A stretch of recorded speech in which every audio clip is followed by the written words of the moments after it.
10, just a quick reminder, you do have a midterm this Thursday. As with every week, all of your assignments are open, including your midterm now. I'm not telling you to start it. I'm not telling you not to start it. It is open book. There's no time limit on it. Just please do not open the midterm unless you can do it. I do not reopen the midterm. There's no need to try to open it to look at the questions because they change every time you open it. So it's not going to help you, and it's open book anyway. So please just don't open the midterm unless you're ready. All right. What else? Please make sure that most of you have done it, that you have 2 interviews or 2 meetings with career services, right? Unless they've combined them for you. Both your resume review, which should be in progress now. By this Thursday, you should get your resume back, a signed copy from Career Services. Make sure they give you the resume. They can send it to you. I don't care how they give it to you. So you can upload it on Thursday is when that signed resume is due. Obviously, if they're still working on it, that's fine. You will have a grace period through next week to turn it in. So don't worry about that. But just stay diligent in working with them to get that done. All right. So by now, we should have a sense of what it is we're trying to accomplish in this classroom. As a recap, we started out last week talking about how the important thing is, the biggest takeaway from this class is that you need to have some type of career plan. And we know most of us just do not wake up with career plans. We need to figure out how to get that done. So we've been trying to give you tools to do just that. We started out with having you take a self-assessment to give you some insight what your personality is and the type of positions that may work for you. I see most of you said it was accurate. Some people were surprised by it. But then the objective was for you to, take those results, combine them with what you already know about what the skills are needed in your career field, what soft skills you already have, and really think about where you fit into your industry. Do some research on your industry to see what makes sense for you. Once you figure out what your long-term goals is, and most of us have our long-term goal, and I'm just going to remind you guys that when you do the second step of your long-term goals, to make sure you put an end date on it. I've seen quite a few, again, long-term goals that don't have an end date. You can't just say my long-term goal is to own my own HVAC company one day. You want to be more specific, because if you just say that, that's just a dream. It's not a goal.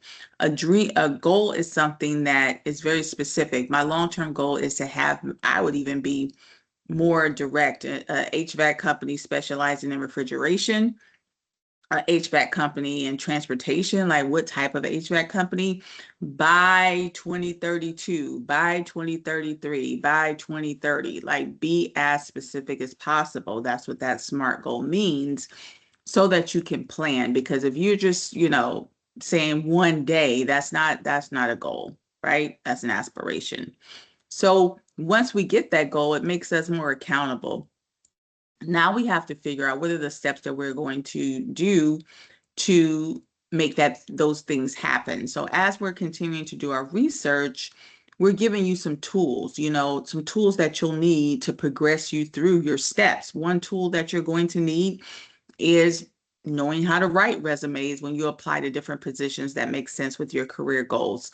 The next step you're going to need is knowing how to brand yourself. So yesterday we talked about, going out and, networking, and we'll dig into networking next week, but just understanding that you need a brand, right? So chapter 3 is all about branding. Chapter 10 which you're going to start today, and please make sure you're reading these chapters as best as you can, is the interview process itself. And this section is so important. We'll discuss it for the next 2 days because, clearly interviewing is a critical piece of any type of career projection, right? So, today in part 1 of interviewing, we're going to understand the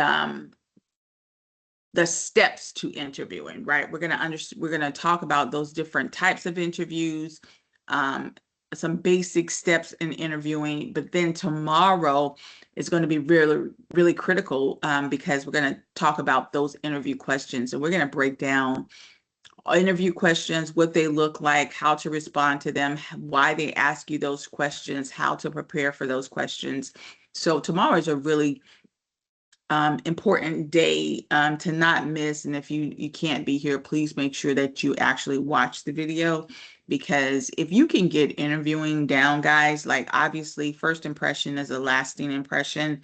And if you can master the art of interviewing, like it will take you far. I've been fortunate enough that if I can get an interview, there's very few jobs I've not gotten if I can interview, like, especially if I know what I'm doing. Now, if I don't know what I'm doing, I've applied to some jobs and realized, okay, I'm in over my head, just like everybody else. But there's jobs where I know what I'm doing. And so rarely I don't get that job. And I think it has to do with just my preparation for the interview. So let's start out by exploring what, the interview process looks like. Because I know at some point, many of you have interviewed before, or, obviously, you will be interviewing because you're going to be applying for jobs and someone is going to say, hey, yes, let's interview you, right? Why do they want to interview you? Well, is there opportunity to inquire about what's on your resume? They want to make sure what they've read is correct, and they want to ensure that what they're looking for aligns with what your skills are, right? So they want to lay their eyes on you. They want to get a sense of who you are. So at some point, that invitation to interview will come. Now, either it's going to come via phone, via email, whatever communication method that you put on your resume. Obviously, if it's a phone, like I know this should be obvious, but it's not always obvious, especially with, spam calls and things of that nature. Please just make sure that, number one, you're using the right cell phone. I have more than one cell phone, as some of you know. So make sure whatever phone number you're using is the phone that you have, that you're checking on a regular basis. Make sure it's not filled with your voicemail box is not full. Make sure that you are being polite. I know sometimes I don't answer calls I don't know, or sometimes, we don't answer it properly. Like, listen, you got to put yourself in corporate mode, right? So answer the call politely, especially if you don't know who it is. It could be an opportunity. I have missed an opportunity from one time, and I thought it was a spam call. So I'm be honest with you. Someone called me, but the person was very inconspicuous. He wasn't really saying like who he was and what did he want. He didn't announce himself. So, I was a little short with the person, and it turns out it was for a job interview, but the HR person was really weird in my opinion. So I even was like, oh shoot, maybe I should have been a little bit more polite, because I thought it was a spam call. We get so many spam calls, especially here in Florida for some reason. I actually have to change my number. I used to have a 407 number, but I felt like I was getting too many spam calls. But, and I knew better. I was like, oh goodness, okay, probably not going to get that job, because I was like, can I help you? That wasn't even that rude, but apparently he got offended, whatever. So we know, just try to put you're in the game, you're looking for a job, you got to answer your phone, make sure that you're being polite as possible, make sure you're checking your voicemail, right? That also happened to me. I had a voicemail box was full one time years ago, and the person texted me, said, we're trying to get a hold of you, but your voicemail box is full. I'm like, oh my God, it's so embarrassing. Like, you don't want that drama, right? Also checking your emails, checking your spam. I've had job opportunities go to spam. Like when you are actively looking for a job, you have to be actively, looking through your emails, checking your voicemails, checking your phone. Like don't be passive about that because you don't want to miss any opportunity. Most times it's not just you that they're reaching out to. It could be you and three other people, right? And so you don't want to miss that opportunity just because um, you didn't see their communication. Now, when they do reach out to you, most times it will be human resources that, who's reaching out to you. And they are going to set up one of three different types of interviews, and we'll discuss each of them. Sometimes you may have to do all three, and I hate to say it, you guys probably will have to do all three, but it doesn't mean that you have to come back three times. It means that, sometimes all three can happen in one day, and the other time, you know, um, both the structured and unstructured can happen in the same day. But just know typically there are three different types of interviews: a screening interview, a structured interview, and an unstructured interview. So when we talk about screening interviews, what are we talking about?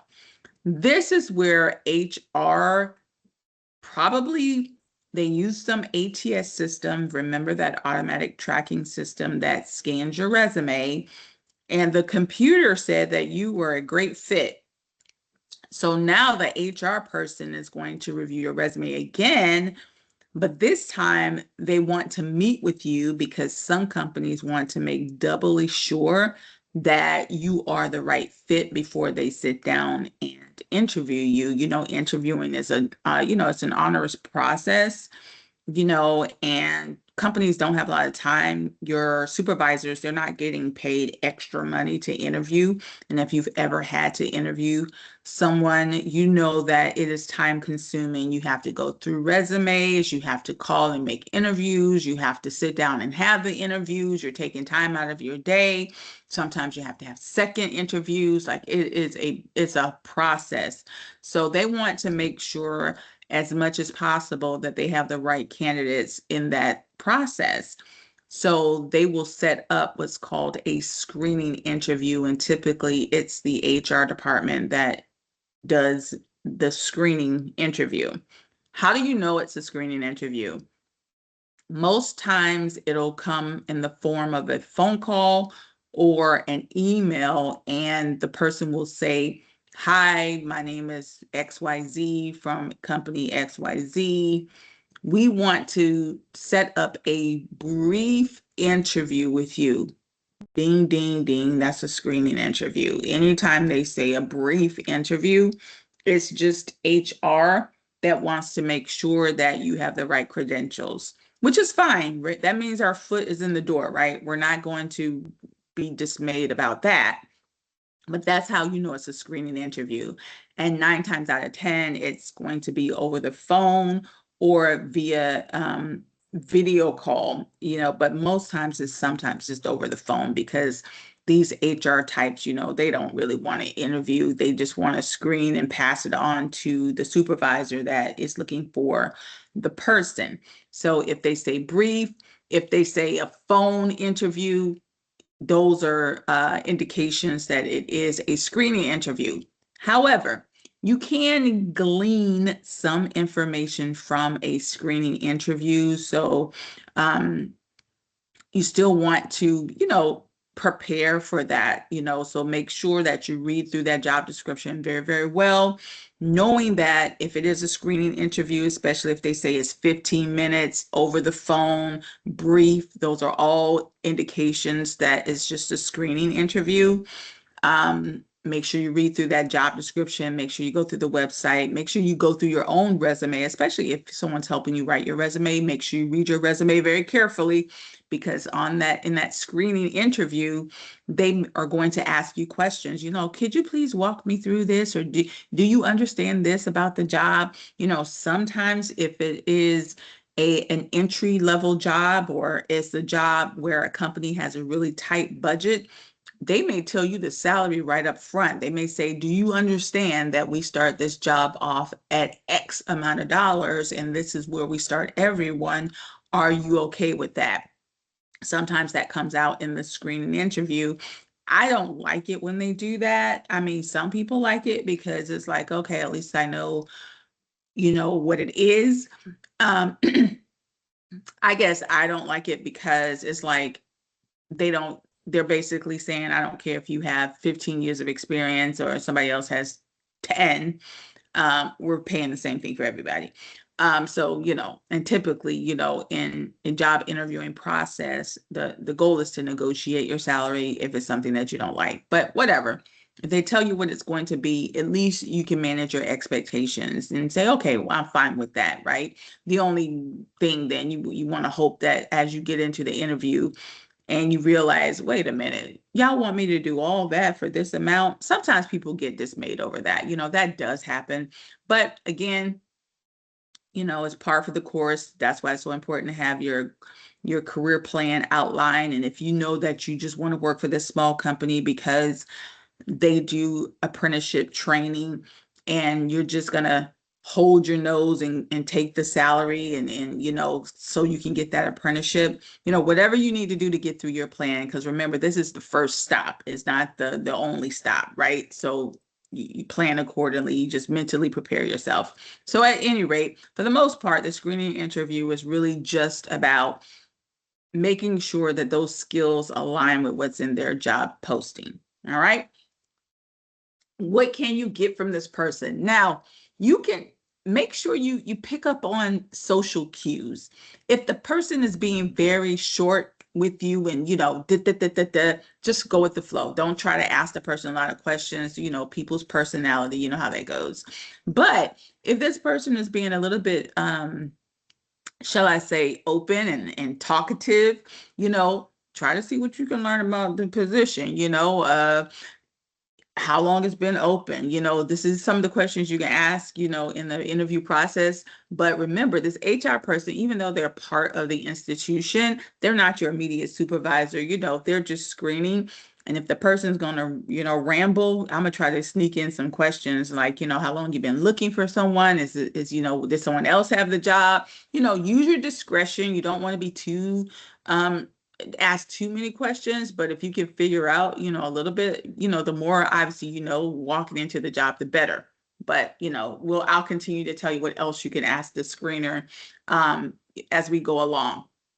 Now, one thing that the screener should tell you is they should at least tell you what the first interview is going to be. Sometimes they will even tell you what the interview process is. So they may say, okay, today we're doing a screening interview. The next step in the process is for you to meet with your immediate supervisor and one of your peers, let's say. And a peer could be maybe you're working on a construction site, and so you're maybe in the welding, but they also want you to meet with the project management or the general contractor, because you're going to be part of that team, right? So the structured part is, the standard sitting around a conference room being asked a series of questions. We also call this a directive interview, right? So it's a formal interview process that's going to be on your midterm, so make sure you know that.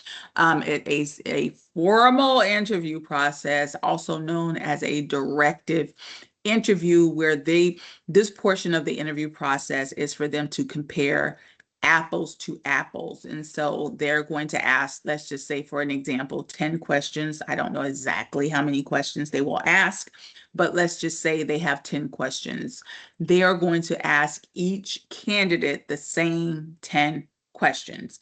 So even if sometimes you can tell, because you can be having a very good interview and you almost feel like you've already answered all the questions, but they'll say, oh, but I just got to ask you 3 more questions, and it's just, even though you feel like you've already gone over it, it's because they have to ask the same 10 questions to everybody, because the process then is to compare apples to apples to see who did a better job. So if you're ever in an interview and you're like saying, why this person is trying to squeeze in these last 3 questions, that's the reason why. Which is one of the reasons why you want to be direct with your questions. Don't spend too much time on one question because you don't know how many questions they have to get through, and you don't want your interview rushed, right? You don't want them rushing through your interview. Let's say you're a little bit too talkative, and then they rush through the last three questions, and then the next person comes in and this person is not as talkative, but they're giving really good answers, and they get through all 10 questions. And just remember that the person interviewing you may or may not be the final decision maker. And when they have to go back and compare you to the other person, maybe your interview may come across, not as, you know, succinct, because your last two questions were kind of vague and they kind of rushed through them and the person didn't really take good notes on it. And then maybe the other person came in and they were really on it and they gave really thoughtful answers. And you'll understand tomorrow when I talk about how to answer these questions, because they kind of manage the process. So how do you manage that process? You kind of manage it by making sure that your answers don't be too long-winded. And we'll talk about how you manage that tomorrow. But structured interview, just know they have to ask a series of questions to everybody. So they're going to start out. So even if you have to do an unstructured interview, which we'll talk about in a minute, it probably will still start out this way in a structured interview process. For many of you, you will move into what's called an unstructured interview. Now, most cases, it'll happen the same day. Sometimes you have to come back for it. It just depends. What's an unstructured interview? This one is typically less formal, and it probably involves, meeting at a work site, especially if your company has a corporate office, but you're going to be working at a, remote site. They may ask you to come to that site. Now, they may start out, with a structured interview at that site and then move into an unstructured interview, or they may start out at the corporate office on a structured interview and then have you come back for an unstructured interview. Some people call it a working interview at the site. Now, if you're in the VA program, yours may happen, at one time, so they may just tell you to wear, scrubs or whatever, and it'll start out with a structured interview, then it'll move into an unstructured interview. Your respective instructors should be talking to you about your industries and what that looks like, right? But with this unstructured interview, make sure that this is one question that you can ask the screener. They should be telling you these things, but keep it in the back of your mind. How long is the interview process? Will it be a working interview? Would I have to do any demonstrations? That's important to know, number one, because you could be there for 2 or 3 hours. And I always tell people, try to take the day off, the morning off or the afternoon off, whenever your interview is, because you don't want to rush through your interview. You never know. Like, these people, people are different. Companies are ran differently. Some are more structured than others. So if they really like you and they weren't planning for you to have an unstructured, but they're like, hey, could you stick around? We want to show you around. We think we're really liking the way this is going. You don't want to be like, oh, I got to go, right? So if it moves into an unstructured interview, whether you know it or not, typically it involves, showing you the place, having you do some demonstration, maybe working for an hour or two. And that's what that looks like. So just make sure that you have a sense of, whether it's a structured or unstructured. Just remember, structured is all about comparing apples to apples. Unstructured is more about, skills, to see if you have those skills that they need, the basic skills that they need, right? Make sense? Any questions on that so far? All right.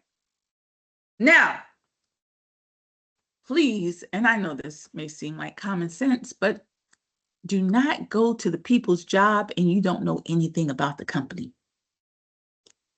This is not a blind date, my friends. Make sure you do your research on this company. You do not want to go into the company not knowing anything about the company. It's not a good look. Companies want to remember they are investing in you. They are investing their time into the interview process. They're going to be investing their money into new employees. There is an opportunity cost associated with onboarding a new employee. Oftentimes, you are not going to hit the ground running. They are not going to get their return on investment in the first couple of months, probably. So there is a cost associated with, bringing you on board. They have to train you. They want to make sure that they have the right person. The least you can do is know the company, right? Make them feel like they want to bring you on. Go to their website, read, about me and about us, who the CEO is. Please know who the CEO is, right? Try to read up on if they have multiple offices. Most sections of their website may have an in the news where they're so proud of the things that they've done. Maybe they have a new project, and the reason why they're bringing you on is because they have a new project. Maybe they're opening up a new pet clinic. Know where you're going, my friends, right?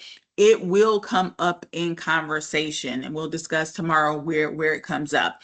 But do your research, and it also gives you an opportunity to have some questions about it. Maybe you are curious about where this new project will be. You saw in the job description, for example, that they just got a new project in Tampa, and that's why they're bringing on people, or they're opening up a new clinic and that's why they're bringing on new people, or they just got a project that they're working on expanded and that's why they're bringing on new people. Maybe that was somewhere in the job description. So you want to go to your website and see where you can find that information, right? You want to be able to hold a conversation about that, because when they bring it up, you can at least nod in agreement. Yeah, I saw that on your website, and you can even interject some of that so they'll know, okay, this person is doing their research. I feel good investing my time and effort into bringing this person on, because they're not just looking for an opportunity or a job or a paycheck. They actually want to work here. So keep them in your mind when you're going through this process. Understand, from their perspective as well. All right. So understand that you are the focus. Like I said, they're trying to figure out, do they want to invest the time and energy into you? They're going to ask questions to uncover as much information about you as possible. It is your opportunity to exhibit, obviously, your personality, those soft skills, what makes you different, right? Being articulate, being able to articulate whether your skills is going to be important. Sometimes, one of those three processes, the screening process, the structured process, not so much the unstructured process, may not even happen face to face. I've already said that the screening interview most likely will be over the phone or through a video chat. But sometimes you may have to have your first structured interview or check it. Sometimes you may have to have a second structured interview, and it may not be face to face. These things happen in your respective industries. If like the boss is out of town, or maybe they have multiple campuses, they want to meet with you really briefly. Maybe the supervisor met with you in one structured interview and you even did an unstructured interview, but now the boss wants to lay his eyes on you. So he may want you to jump on a video chat real quickly, right? So that could happen, which is why we have you practice, and you're even in Microsoft Teams, and understanding like there's different video platforms like Google, Big Blue Button, Zoom, Skype. Hopefully, you guys know those. So just be familiar with them. That's something else you can ask the screener or pay attention to. If the HR person says, hey, here's the video chat that we're going to talk on, or I'll send you a Zoom call. So just say, okay, I got to download Zoom on my phone. Don't ever say, I don't have Zoom. Go get it. It takes 2 seconds to download, right? Pay attention to what type of platform that they're sending you. So if the person sends you a Zoom or a Microsoft Teams or a Google or a Google Meet, you'll just know which platform to use. Like, don't start saying, I don't know how to do that. You can learn how to do it. It's very easy, right? So just pay attention to that. All right. Now, even if you do the structured interview, again, it may be more than one person. It could be, like I said before, your immediate supervisor and a project leader, or sometimes it can even be a peer. Sometimes it can be your immediate supervisor in the HR department. It just really depends on how they structure their interviews. Some companies want to have more than one opinion in an interview. Sometimes they just want to kill two birds with one stone. They just want to have one structured interview and not have you to have come back for another one, which is all great, right? It saves you some time too. Anytime it's more than one person, we call that a panel interview, right? It's an in-person with multiple viewers in one room. Some people like it, some people don't. I don't necessarily like it, but I like it in the sense that I don't have to come back and do this twice. Like, my anxiety goes through the roof, stranger danger. I don't like meeting new people. So if I have to meet all of you at once, let's just knock it out. Let's just knock it out and get it out of the way, right? Typically, they'll still have the same 10 questions, but they'll divvy it up. They'll have this person that asked 3, this person asked 3, whatever, right? That's typically how they do it, but the process is still the same. They're still going to ask the same 10 questions to be able to compare apples to apples. The point of having more than one person is because that's just their hiring process. They want to have 2 eyes on you instead of one. That's all that really is about.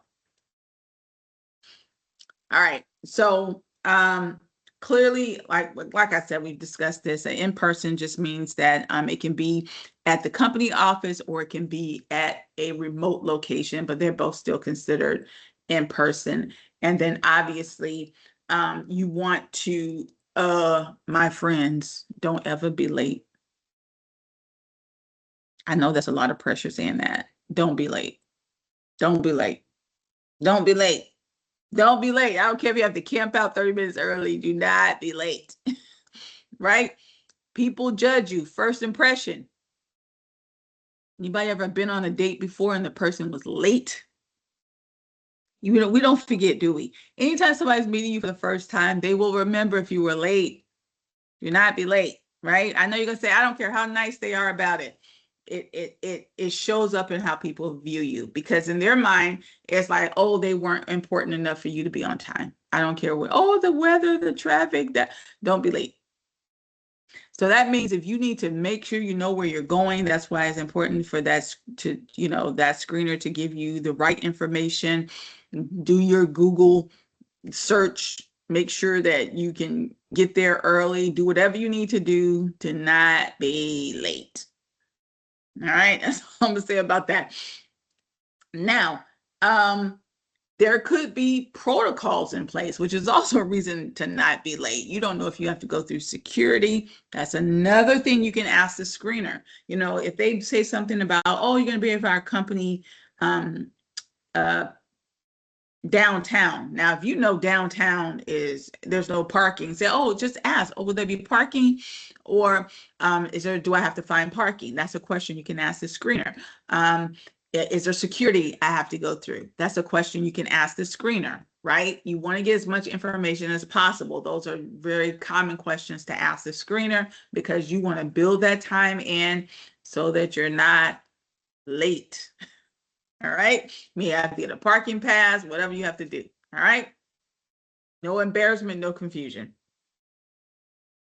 Now, with a virtual interview, just because this could be on your midterm.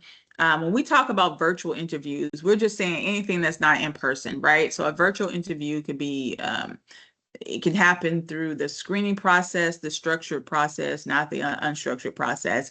But virtual just means not in person. So just know that's all that means, right? Some people like it, some people don't. The only thing I'll say, if you do have to do any type of virtual call, maybe for any structured interview, just my friends, do not sit on the video looking like death or looking like I need my coffee. Like you need to be a little bit smile, lean in, dress properly, don't have distractions in the background. Again, remember, this is I guess, a competition, if you will, between you and the next guy. So if you look all disheveled and it's like again, it's like going on a date. Your first impression is a lasting impression. You don't want the person to say, okay, this person doesn't think anything of me. They didn't even take the time to prepare. That's exactly how a company is going to think. And then the next guy comes on and they're clean shaven, they're looking good, they look like they smell good, they don't have distractions in the background, they're nodding their head, they're smiling, they're leaning in to the video. Like you just knocked yourself out of a job. So just always keep that in the back of your mind, right?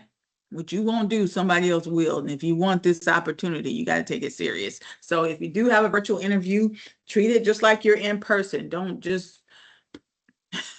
do not be dismissive of anybody's time, because somebody could take that as a slight and you don't want people to feel slighted. All right. So telephone interviews, most times, does that mean a structured interview can't happen on the telephone? It doesn't mean that. You could, I would hate it. I hate telephone interviews the worst. I'm sorry, I do. But if it's just a screening interview, it's fine. But can you have a telephone interview, a structured telephone interview? You can. Most times that will happen if the person is just not available. And most times they're just not available, but they want to get it in, right? So just know that that could be possible, having a telephone interview. Just have your resume in front of you, have the job description in front of you. You don't want to have any dead space, dead silence if you're having to do this telephone interview and the person is asking you questions. You want to make it as conversational as possible. And when we talk about the interview questions tomorrow, that'll make sense. So can you have a telephone structured interview? You can. Most of you won't, but it doesn't mean that a follow-up interview won't be via telephone or via video. All right? Make sense? All right. The video interview, if you do have it, like I've already said, it can be in any of these platforms, Zoom, Microsoft, Skype, whatever. Make sure that it works. Make sure your camera's working. If you take a call, I've actually seen people do interviews via phone. I don't recommend it if you're doing a Zoom, or if you are going to do that, once again, make sure you think about your surroundings. I've seen people try to do interviews in their car. You're not thinking about what's around you. You got traffic going on in the back, kids running around outside, the noise is distracting. Like, are you trying to get a job, or what are you trying to do? People take that into consideration. They feel like, okay, if this person's not putting enough effort to get rid of these distractions, then do they really want this position? Yeah, sometimes we have to do stuff over the phone, which is fine. I'm not saying, because even with a Zoom or Teams, you can do that through your phone, but try to be in a quiet place. Nothing's going on around you. Even if you have to be in your car, try to park up against a wall or something. Just minimize distractions. You want to look serious. You want people to feel as if you're taking that opportunity serious. Okay? So if you have to do any type of video interview, just know, and sometimes, like I said, it could be the screening, it could be a structured, and it could be in any of these platforms. Just make sure that you're prepared. That's the main thing. All right, my friends, that's it for today. So here's your conference question. I just want to know, for those of us that have had interviews, anybody ever had interviews? I know most of us have had a job before. I want you to tell me, what was your most hated interview question? Like, I just hate when these people ask me this question. It just gives me anxiety. Jeez. And tell me why. What was your most hated interview question and why? Now, if you've never had an interview before, just tell me what would constitute, okay, I would hate if they asked me that. Like, oh my God, this would give me anxiety if they asked me this, right? Go ahead, Kayla. One of the questions I absolutely hate. Oh, hold on. You sound really low. Oh, hold on. Hold on. It's me. Hold on. Say again. Oh.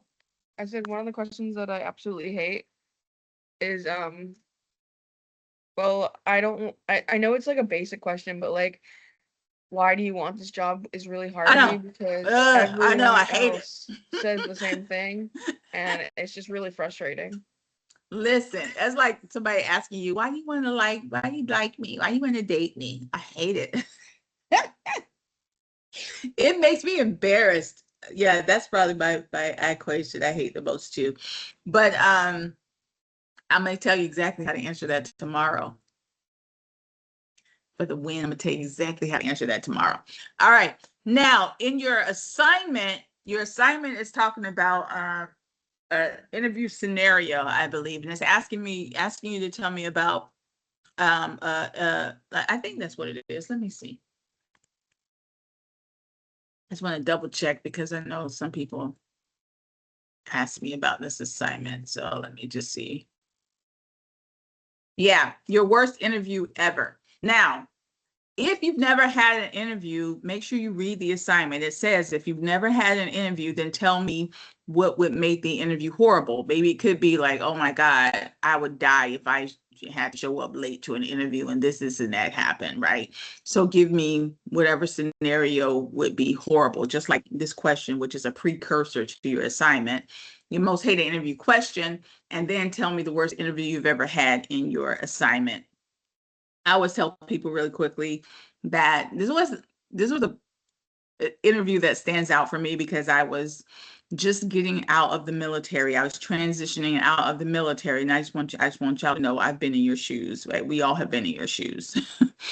And and when you transition out of the military, you're going from being a soldier to a civilian is what we call, non-military people, civilians, right?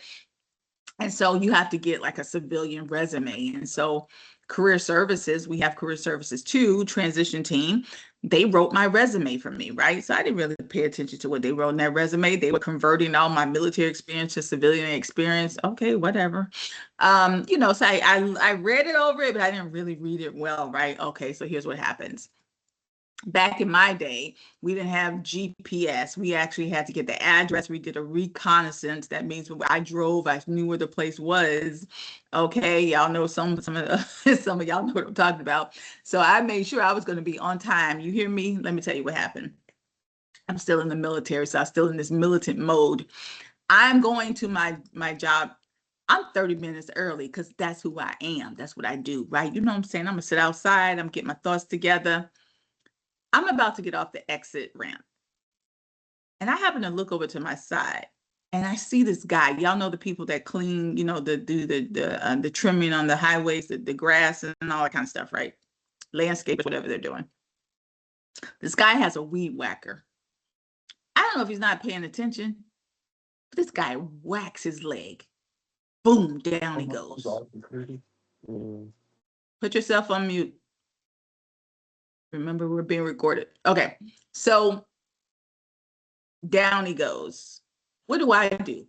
I'm in military mode. You know what I do? I pull over. I got to offer my assistance.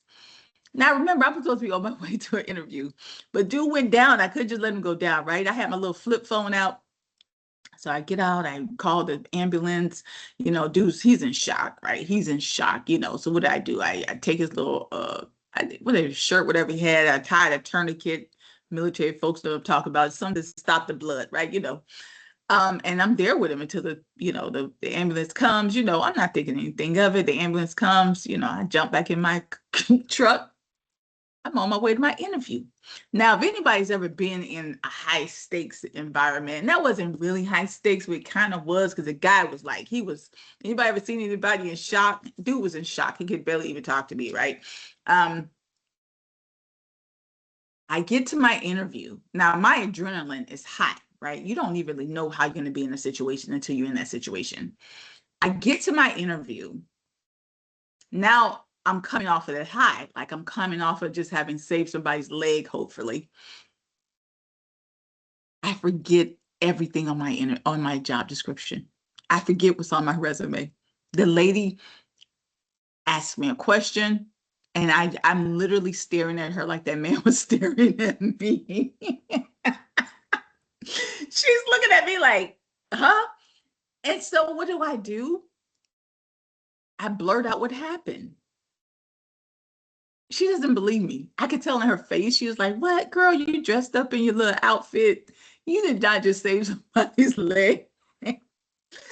I'm like looking at my resume. I don't even know how to answer because I had learned in that moment. I'm the type of person. Anybody else like that? Like if I'm doing something, in the heat of the moment, I'm like zeroed in on it. But then I crash out afterwards, and I didn't know that's my personality type. That I crash after the drama is over. I bombed that interview. Now, obviously, it's okay. I don't care. She didn't have to give me a little crappy job. I helped save someone's leg. But what did I learn from that experience? I learned about myself. It had nothing to do with the interview. I learned that I crash out after like a lot of anxiety or whatever, if I'm running hot. So that stands out to me. But anyway, so that happened to me. So that interview and it also taught me to read my resume. To read my resume very good. So I also tell that story so you can read your resume. I get it when somebody from career services is helping you know what's on your resume. So when the people ask you what's on your resume, you can answer.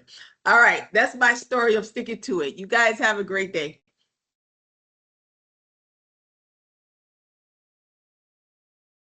All right, y'all. Bye-bye. Bye.